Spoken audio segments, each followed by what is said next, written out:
Okay, so talk about a travel nightmare. 200 passengers were evacuated from a United plane at Denver International Airport last night because of a reported bomb threat.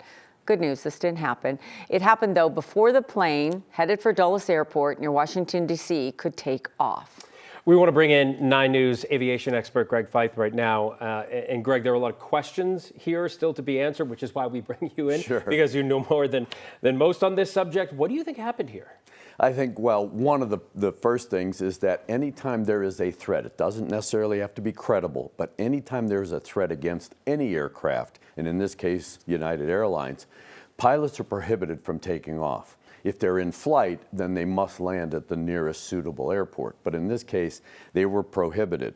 Then there's a protocol that goes into effect. It's a security threat protocol. They don't call it bomb threat protocol, they call it security threat protocol. That means they isolate the aircraft, and then from there they determine whether or not and what type of evacuation will take place. So we heard from one passenger who said the messaging was a little confusing, right?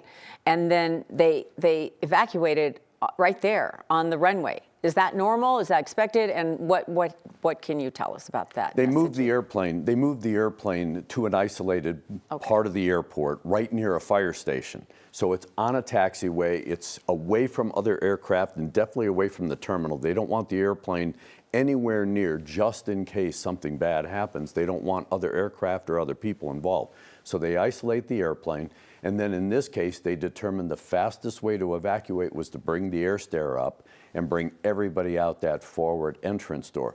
The problem is that people need to understand that this is a threat. So just like if you were in a serious incident or accident, you have to leave your carry-ons behind and evacuate the aircraft because you don't know if, in fact, there is an explosive device on that airplane. That's the thing I still remember from Miracle on the Hudson. People had their, carry-ons with them. On the wings when they, yeah, it's wild. I mean, it's not a normal situation, right? Like, we all fly a lot.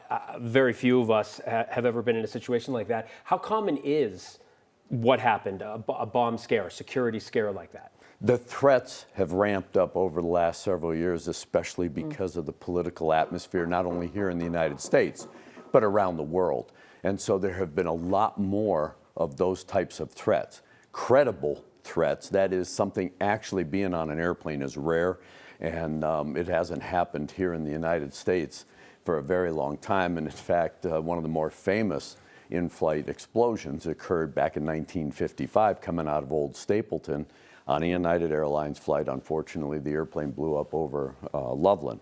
But when it comes to any kind of threat, the airlines, the airport, the FAA, everybody takes it serious, and the passengers need to take it serious.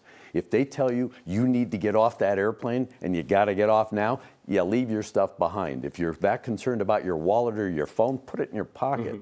But you got to get off that aircraft. We don't have much time left, but we also heard them talking about social media. They're all sharing this information. They're hearing things from people that aren't on the plane. That's a new element of fear for anybody on a plane. It absolutely is, but the problem that you run into is if the flight crew starts briefing the passengers about a potential bomb or a very serious event like that, you create the possibility of panic, and now everybody wants off and they start pulling emergency exits and trying to evacuate the aircraft rather than having it in a very systematic way that the flight crew can manage. Because again, they're on an active taxiway. They're mingling around. You got 200 people outside the aircraft. You have other aircraft. You have vehicles moving. They can't afford to have any kind of ground injuries. That's why they herd them off, put them on buses, and brought them back to the terminal. Super interesting that way. Yeah. So that's why they can't tell us a lot sometimes. That's right. All right. Thank you, Greg. Thanks. Yeah.